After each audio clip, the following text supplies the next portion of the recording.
So dealing with money, ठीक है। तो मनी में भाई साहब सेकेंडरी फंक्शंस क्या क्या हो जाते हैं आपके, सेकेंडरी मतलब आपके मेन फंक्शन से अलग। तो standard deferred payments, money makes borrowing and lending easy, ठीक है। Money has overcome the difficulty relating to deferred payment experience under the barter system. तो आपका डिफर्ड पेमेंट बार्टर सिस्टम में नहीं कर सकते हम। डिफर्ड पेमेंट बहुत जरूरी होता है। किसी से आपने समझ लीजिए माल लिया, अभी माल आप अगले वाले को बेच रहे हैं, उससे पैसा आएगा तो आप इसको पेमेंट करेंगे, तो उसका थोड़ा तो रुकना पड़ेगा, ठीक है। सो इसको हम डिफर्ड पेमेंट स्कीम बोलते हैं, जो मनी में पॉसिबल है लेकिन आपके बार्टर सिस्टम में पॉसिबल नहीं है। आप टुकड़ों टुकड़ों में आप पेमेंट नहीं कर सकते हैं, ठीक है। Money makes borrowing and lending easy. किसी को आप मनी, कोई आपसे मनी बोरो कर रहा है या आप किसी से मनी बोरो कर रहे हैं, कोई आपको मनी लेंड कर रहा है, तो आप क्या करेंगे, उस मनी को टुकड़ों में चुकता करते हैं, ठीक है, ईएमआई वगैरह में। So money makes borrowing and lending easy. देखिए अगर आपने बार्टर सिस्टम किया होता तो आपको पूरी बकरी उठा के देनी पड़ेगी, है ना। बकरी को अच्छा एक महीने पहले, एक महीने में मैं एक बकरी का मुंडी दूंगा, दूसरे महीने में उसके टांगे दूंगा, तो ऐसे नहीं हो सकता भाई साहब, ठीक है। You can not give it in pieces, ठीक है। But money is something which you can give in pieces, ठीक है। वो आप भाई साहब टुकड़ों में भी देख सकते हैं। आज मतलब इस महीने में 1000 रख लो, अगले महीने में 3000 रख लो, ऐसा स्कीम भाई साहब आप कर सकते हैं। So money makes borrowing and lending easy. Money has overcome the difficulty relating to deferred payment experienced under the barter system. तो बार्टर सिस्टम में ये डिफिकल्टी थी भाई साहब जो एक्सपीरियंस किया गया था। Example, in barter system it was difficult to make repayment due to perishable nature of certain commodities. तो कुछ ऐसी चीजें थी जो पेरिशेबल थी, मतलब डाई आउट हो जाएंगे, ठीक है। So in barter system it was difficult to make repayment due to perishable nature of certain commodities and difficulties associated with storing bulky goods. और एक और डिफिकल्टी थी, क्या था भाई साहब, बल्की गुड्स का स्टोर करना, ठीक है। With the advent of money people can easily borrow money and repay it at a later date. तो जैसे जैसे मनी इवॉल्व होता गया, ठीक है, with the advent of money people can easily borrow money and repay it at a later date. Store of value, money acts as a store of value. When money is received it is not necessary to use it immediately. Immediately उसको use करने की जरूरत नहीं है, उसको आप आराम से स्टोर करके रख सकते हैं। लेकिन बार्टर सिस्टम में देखो, अगर कोई चीज आप लेकर आए हैं जो पेरिशेबल है तो उसका भाई साहब एक लाइफ होगा, है ना। वैसे समझ लो मछली लेकर आए हैं आप, तो मछली लेकर आए हैं तो उसको आप स्टोर नहीं कर सकते, उसको आपको ताबड़तोड़ यूज करना पड़ेगा। गेहूं चावल लेकर आए, उनका भी एक लाइफ स्पैन है भाई साहब, लेकिन मनी को आप इनफाइनाइट टाइम तक स्टोर करके रख सकते हैं, ठीक है। Money acts as a store of value. When money is received it is not necessary to use it immediately. Money can be saved for future use. Future age के लिए हम मनी को सेव करके रख सकते हैं। Since money has purchasing power, it can satisfy present wants as well as make provisions for satisfaction of future wants through savings, ठीक है।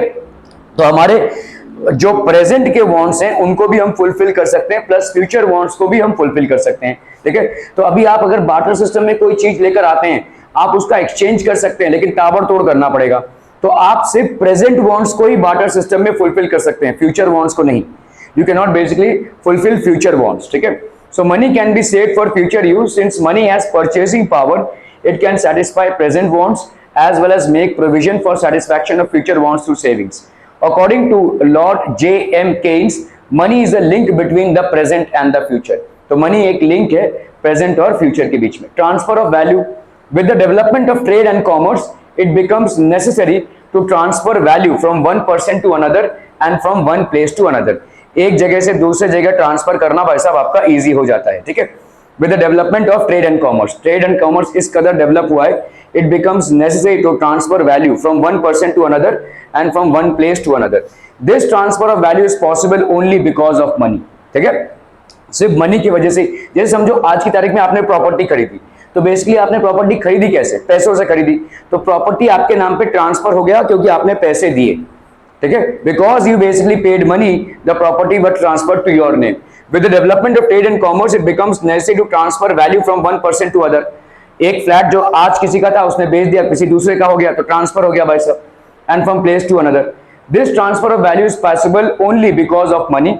Example, it is possible to sell retail assets like land, building, house, shop etcetera at one place and purchase them at another place with the help of money, ठीक है। तो दूसरी जगह पे भाई साहब आप इसको खरीद सकते हैं with the help of money.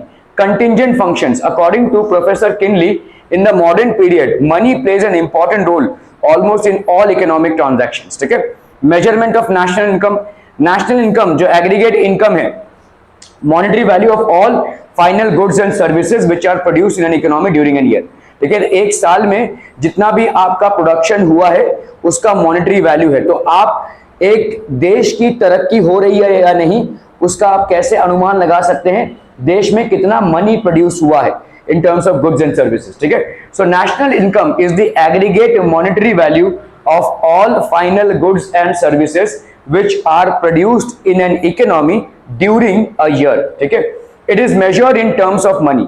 Further, money is used as a means to distribute income amongst the various factors of production for their contribution in the production process। ठीक है, so it is measured in terms of money, इसको money के terms में measure करते हैं। Further money is used as a means to distribute income, तो money को हम भाई साहब डिस्ट्रीब्यूट करते हैं as an income among the various factors of production for the contribution in the production process. ठीक है, तो अलग अलग प्रोडक्शन प्रोसेस में कंट्रीब्यूशन की वजह से। Example, rent on land, wages of laborers, interest on capital, profits of entrepreneur are all expressed in terms of money। सबको भाई साहब हम पैसे में ही तोलते हैं। Basis of credit, credit plays an important role in the modern economic system. Credit का क्या, what is the role that credit has to play? अगर आप कोई बिजनेसमैन हैं, let's say you are an entrepreneur, ठीक है, और you are basically putting up a startup, तो आपको हेवी कैपिटल की रिक्वायरमेंट होगी। क्या आपके पास बहुत तगड़ा पैसा होगा? अगर होगा तो धंधा क्यों कर रहे हो भाई साहब, चुपचाप बैठो ना। ठीक है, यही होगा ना भाई। तो if you are starting a business there will be a heavy capital requirement. ये कैपिटल रिक्वायरमेंट आप खुद से नहीं डाल सकते, तो आपको लोगों से लेना पड़ेगा। आप भाई साहब शेयर होल्डर से लेंगे, आप भाई साहब बैंक से लेंगे। तो ये सारा जो पैसा आप ले रहे हैं वो किस तरीके का पैसा है? क्रेडिट वाला पैसा है। आप आज 10 रुपए ले रहे हैं, कल आपको 15 रुपए वापस करने पड़ेंगे। ठीक है, लेकिन आप यही मान कर चल रहे हैं कि इन 10 रुपए से मेरा फायदा 50 रुपए का होगा, तो इनको 5 रुपए देने में मेरा कुछ जाता नहीं है। ठीक है, are be clear? That is how credit is. So a lot of requirement of money is in credit. इसीलिए देखो पूरे देश का जो बैंकिंग सिस्टम होता है ना, वो गवर्नमेंट बहुत इफेक्टिवली कंट्रोल करती है, क्योंकि banking system is the loan giving system. और अगर लोगों को सही टाइम पे लोन नहीं मिलेगा तो प्रोडक्टिविटी अपने आप डाउन चली जाएगी। ठीक है, जो आपका भाई साहब देखो, क्या गवर्नमेंट सबको जॉब दे सकता है? नहीं। क्या गवर्नमेंट सबके लिए एम्प्लॉयमेंट अपॉर्चुनिटीज क्रिएट कर सकता है? नहीं। लेकिन गवर्नमेंट अगर बिजनेस को प्रमोट करे तो एक बिजनेसमैन अपने अंदर 10 लोगों को काम देगा। तो अनएम्प्लॉयमेंट को गवर्नमेंट डायरेक्टली टैकल नहीं कर रही है, इनडायरेक्टली टैकल कर रही है। अगर इस एक बिजनेसमैन को गवर्नमेंट सपोर्ट करता है तो उसकी वजह से 10 लोगों को काम मिलेगा। तो क्या गवर्नमेंट का अनएम्प्लॉयमेंट की समस्या दूर हो रही है? क्या क्राइम रेट रिड्यूस होगा? होगा भाई साहब। जितना आपका अनएम्प्लॉयमेंट रिड्यूस होगा उतना क्राइम रेट रिड्यूस होगा। तो एक तीर से कई निशाने है ना। ठीक है, तो इसीलिए गवर्नमेंट क्या करती है कि एंटरप्रेन्योर्स के लिए लोन डिस्पर्सल का जो क्राइटेरिया उसको थोड़ा सा रिलैक्स रखा है गवर्नमेंट ने। ठीक है, तो ये जो क्रेडिट का सिस्टम है ये बहुत इंपॉर्टेंट है। क्रेडिट का सिस्टम है ये बहुत इंपॉर्टेंट है, क्योंकि until and unless a smooth way of credit is ensured to people, the process will not be that smooth। ठीक है, तो ये भाई साहब credit plays an important role in the modern economic system। Money provides a liquid base for creation of credit money। तो money एक liquid base provide करता है for creation of credit money. People deposit their money in the banks and on the basis of the primary deposits the commercial banks create credit money। अभी कैसा है देखो, इन्होंने पैसे जमा किए, फिक्स डिपॉजिट किया कुछ, ठीक है, बैंक में। बैंक इनको भाई साहब 6% का इंटरेस्ट दे रही है। क्यों दे रही है? क्योंकि इनका ही पैसा अभी बैंक दूसरे लोन वाले को, जिसको लोन चाहिए, उसको 10% पे देगी। तो वो 4% का प्रॉफिट भाई साहब बैंक का हो गया, उसमें से बैंक के सैलरी वगैरह सब लेकर शायद 2% का प्रॉफिट बच जाएगा। इस तरह से पैसा घूमता है। ठीक है, सो people deposit their money or savings in the banks and on the basis of these primary deposits, ठीक है, the commercial banks create credit money। तो ये क्रेडिट मनी क्रिएट होती है जो भाई साहब लोन्स में जाता है, होम लोन्स में जाता है, कार लोन्स में जाता है, पर्सनल लोन्स में जाता है, बहुत सारे क्रेडिट कार्ड्स में जाता है। ठीक है, without money it is not possible to create credit. तो अगर पैसा ही नहीं होगा तो क्रेडिट कहां से क्रिएट होगा? अगर भाई साहब एक ऐसा बैंक आपने खोला जिसमें एक भी खाता अभी तक नहीं खुला है, तो आप कहां से लाएंगे पैसा दूसरों को देने के लिए? So you would need money coming in to distribute money at a higher interest rate। ठीक है, so पैसे से ही पैसा खिंचता है। ठीक है, so that is how money is imparts liquidity to wealth। Now what is liquidity to wealth? Wealth liquid हो जाएगा, नहीं, वेल्थ की वैल्यू होती है, ठीक है। सोना हो गया, चांदी हो गया, ज्वेलरी हो गई, डायमंड्स हो गए, आपका क्या कहते हैं घर हो गया, इन सब का मूल्यांकन किसमें किया जाता है? पैसों में, ठीक है। So it gives liquidity to wealth. तो आपका जो भी वेल्थ है, money is called the most liquid asset. It can easily be converted into any asset like gold, shares etcetera. पैसा है तो आप सारी चीजों में किसको कन्वर्ट कर सकते हैं। लिक्विड एसेट क्यों बोल रहे हैं? पैसों से आप सोना खरीद सकते हैं, चांदी खरीद सकते हैं, ठीक है, आप भाई साहब घर खरीद सकते हैं, फैन खरीद सकते हैं, सारी चीजों को आप पैसों से खरीद सकते हैं। तो मतलब ये सबसे लिक्विड एसेट हो गया। लिक्विड मतलब जो इजीली फ्लो कर जाए भाई साहब, ठीक है। तो it is a most liquid asset, ठीक है। You can purchase anything and almost everything by using money. Similarly any asset can be easily converted into money by selling the asset. किसी एसेट को सेल करके आप easily उसको money में convert कर सकते हैं भाई साहब। Example, John can purchase mutual funds with money. He can sell units of his mutual funds if he wants to convert it back to money. अभी भाई साहब जॉन ने क्या किया? पहले उसने म्यूचुअल फंड्स लिए, म्यूचुअल फंड्स को खरीदने के टाइम पे उसने पैसे दिए। इसी म्यूचुअल फंड को जब वो सेल करेगा तो उसको पैसे आएंगे। म्यूचुअल फंड हो गया, शेयर हो गया, ये सारी चीजें वैसी ही हैं। आप भाई साहब पैसों से खरीदते हो और जब इसको बेचते हो तो पैसे आते हैं, ठीक है।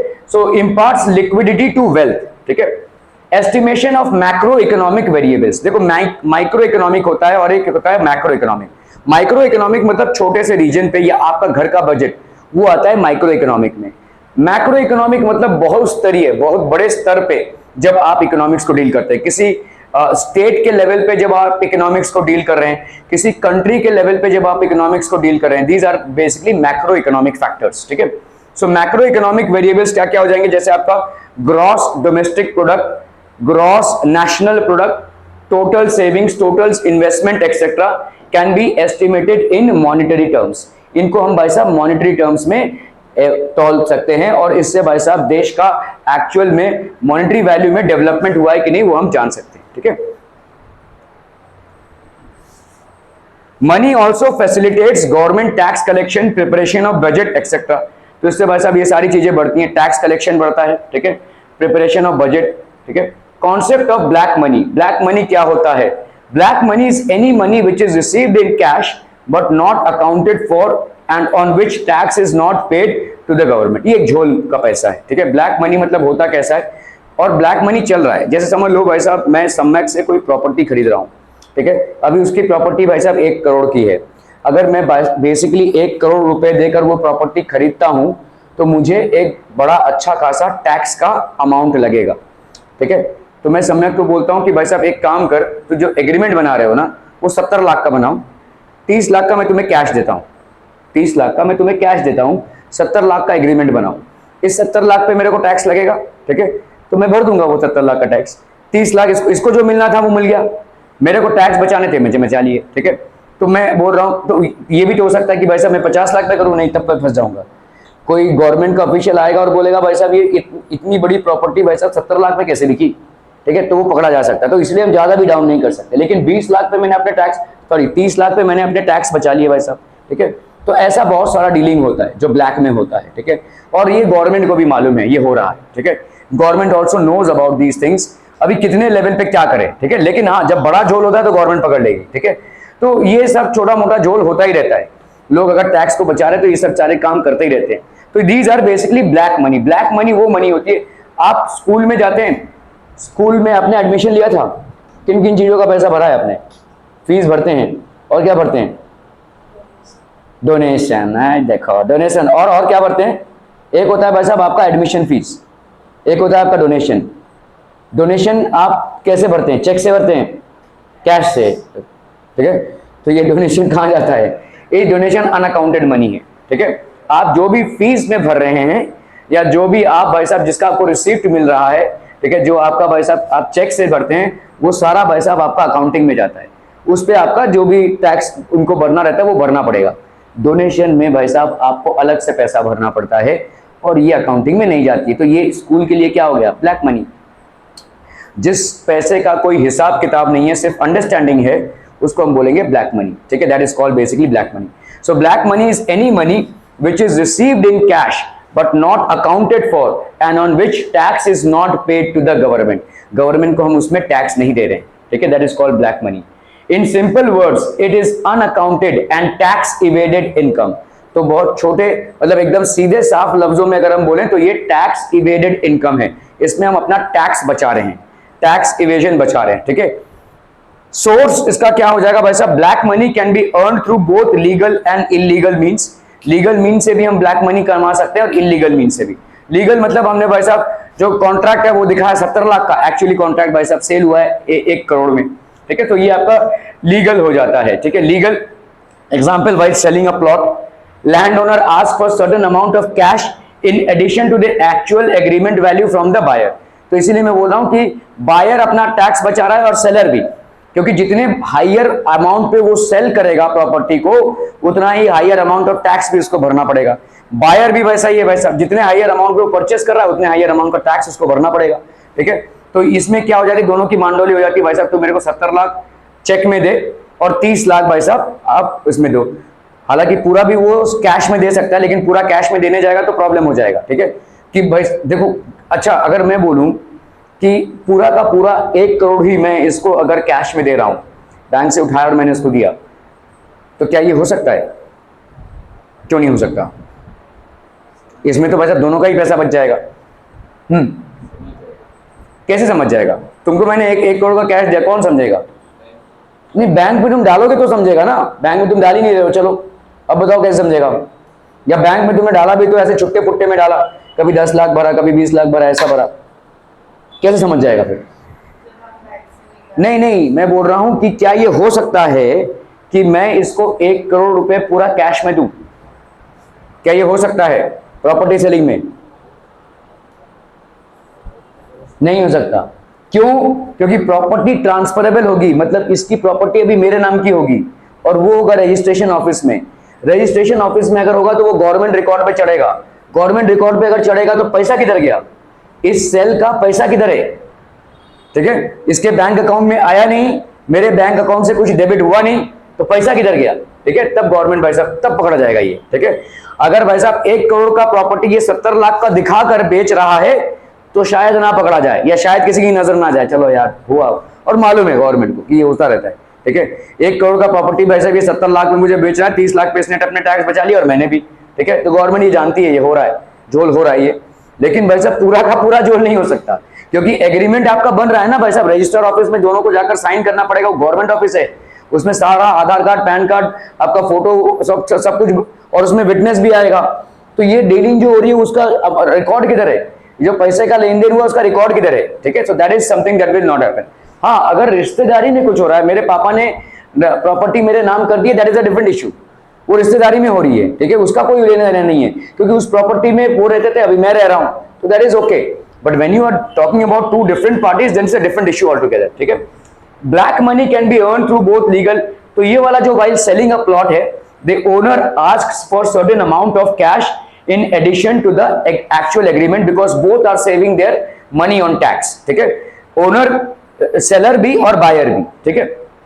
he doesn't give the buyer receipt for this cash payment, जिस चीज का भाई साहब आपको रिसीप्ट नहीं मिलता है, और रिसीप्ट मतलब हाथ में लिखकर जो दिया जाता है उसको रिसीप्ट नहीं बोलते हैं हम, जिसका प्रॉपर जीएसटी इनवॉइस हो उसको हम रिसीप्ट बोलते हैं, ठीक है। जिसमें आप दिखा रहे हो कि गवर्नमेंट को आप इतना टैक्स दे रहे हो, जीएसटी नंबर के साथ जो रिसीट आता है उसको हम बोलते हैं actual receipt, otherwise these are fake receipts, ठीक है। तो ये भाई साहब हो गया, he doesn't give the buyer receipt of this cash payment, ठीक है। तो सारे लेवल्स पे आपका ब्लैक मनी तो चल रहा है, ठीक है, गवर्नमेंट को भी ये मालूम है कि ब्लैक मनी चल रहा है, लेकिन गवर्नमेंट सब जगह पे भाई साहब अपना शिकंजा नहीं कस रही है, क्योंकि टैक्स तो आ रहा है ना भाई साहब, ठीक है। ज्यादा शिकंजा कसने जाएगी तो जितना टैक्स आ रहा है वो भी नहीं आएगा, ठीक है, तो फिर लोग कुछ और तामझाम करेंगे, क्योंकि हमारा माइंड झोल करेगा ही, we will basically do some kind of झोल। अभी ये चल रहा है कि देखो जैसे यूएस में चलता है, मैं आपको ये बोलता हूँ कि यूएस में ना आपका जितना बैंक बैलेंस होगा ना उतना ही प्रोपोर्शन आपका टैक्स पेमेंट होना चाहिए।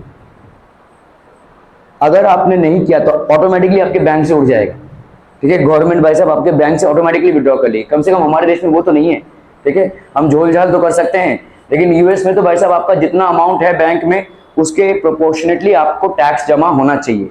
अगर वैसा नहीं दिख रहा है, मिसमैच नहीं दिख रहा है, तो वहां से बैंक से डेबिट हो जाएगा अपने आप ही, ठीक है, गवर्नमेंट विड्रॉ कर लेगी पैसा, ठीक है। So that is how it is, ठीक है। So this cash is unaccounted for and tax won't be paid on it. Hence, it is an instance of black money. However, this kind of black money is something that is considered as legal. चलो चलता है ये. Illegal भाई साहब बहुत खतरनाक होता है. Illegal में मतलब जैसे आका समझो हवाला मनी जिसको हम बोलते हैं, ठीक है. अभी समझो भाई साहब डॉलर वैल्यू ज्यादा है, इसने सम्यक भाई साहब गया फॉरेन कंट्री में और वहां से मुझे पैसे भेज रहा है. दैट इज बेसिकली हवाला मनी, ठीक है. ये ब्लैक मनी है, ये अनअकाउंटेड मनी है. जैसे ही उसने $1000 मेरे अकाउंट में ट्रांसफर किए, ये कितने में कन्वर्ट हो गए यहाँ पे 80,000, ठीक है. सो दिस इज हवाला मनी. ये प्रॉपरली ब्लैक मनी है, ठीक है. इस पे हम अरेस्ट भी हो सकते हैं. ब्लैक मनी के और भी बहुत सारे तरीके हैं, ठीक है. So these are absolute illegal means. Effect क्या होता है भाई साहब, हमारे सोसाइटी में जितना ज्यादा ब्लैक मनी का रोल आउट होगा उतना ज्यादा करप्शन होगा, ठीक है. Black money results in illegal, क्योंकि इस मनी की कोई अकाउंटिंग नहीं है, ठीक है. Such as corruption, bribery, black marketing, hoarding etcetera, ये सारी चीजें होंगी, ठीक है. ऑब्वियसली ये सारी चीजें होंगी. करप्शन होगा, ब्राइबरी होगी, ठीक है, घूस देना वना. These activities create economic, political and social instability in the economy. तो इकोनॉमी में भाई साहब ये सारी चीजें भाई साहब क्रिएट होती रहती है. Hence black money hinders the process of economic development. तो भले ही ब्लैक मनी भाई साहब बहुत बड़ी तादाद में चल रहा है, लेकिन अगर आप बड़े तौर पे इसको देखने जाएंगे, so it hinders economic development. Remedy क्या है भाई साहब आपका? One of the tools to control black money in the economy is demonetization. Demonetization मतलब क्या होता है भाई साहब, जैसे हुआ था अभी कुछ सालों पहले, ठीक है, 500 और 2000 के नोट जो बंद हो गए, दैट इज कॉल्ड डीमोनेटाइजेशन. तो इससे ब्लैक मनी भाई साहब रुक जाएगा, ठीक है. कुछ समय के लिए तो जरूर से रुक जाएगा. Many countries have adopted demonetization to counter the adverse effects of black money on the economy. तो ब्लैक मनी को कंट्रोल करने के लिए बार बार डीमोनेटाइजेशन के स्टेप्स लिए गए हैं, ठीक है. So demonetisation is one tool. Okay, complete the following statements by choosing the correct alternative. Dash is the most liquid asset. Hey Priyanshu, क्या? Money is the most liquid asset, ठीक है. Money of a particular denomination must be identical in all features. This quality is known as stability, homogeneity, portability, divisibility. समझ? Homogeneity, ठीक है. This is known as homogeneity. Okay. Complete the following statements by choosing the correct alternative.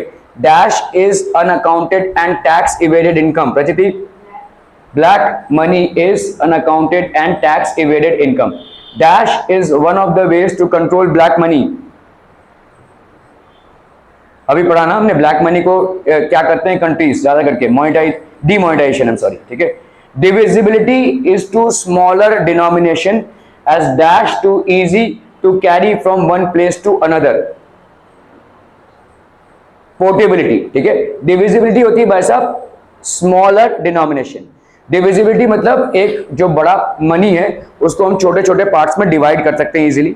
और portability मतलब एक जगह से दूसरे जगह को हम इजीली उसको कैरी कर सके, ठीक है. That is called portability. Face value is equal to intrinsic value, ठीक है. Face value is greater than intrinsic value token coins. तो फेस वैल्यू और इंट्रिंसिक वैल्यू अगर इक्वल होंगे तो कौन से होंगे ये? हाँ, standard coins. These are known as standard coins. और फेस वैल्यू जहां पे इंट्रिंसिक वैल्यू से ज्यादा होगा तो उसको हम टोकन कॉइन्स बोलेंगे. तो these are known as standard और full bodied coins. These are known as standard और full body coins. Primary function of money is to medium of exchange, transfer of value. Secondary function is basically transfer of value, ठीक है. Dash is basis of credit. Dash is two secondary functions of money, standard of deferred payments. Dash is to basis of credit, secondary function. तो यहां पे क्या हो जाएगा भाई साहब? Primary function of money is basically basis of credit, as secondary function of money is standard of deferred payments, contingent function of money, sorry, ठीक है. Suggest an economic area term for the given statements. Credit instrument through which bank deposits are transferable, cheque, demand draft. Money value stored and transferred electronically by means of computer hard drive or servers, ठीक है. It is called electronic money. The money which is backed by law, legal tender money. Suggest an economic term for the given statements. The money that is created by banks on the basis of primary deposits, इसको हम क्या बोलेंगे भाई साहब? Credit money. Money not accounted for in the bank and not disclosed to the government, it is called black money. ठीक है, खत्म हो गया चैप्टर. अरे बाप रे.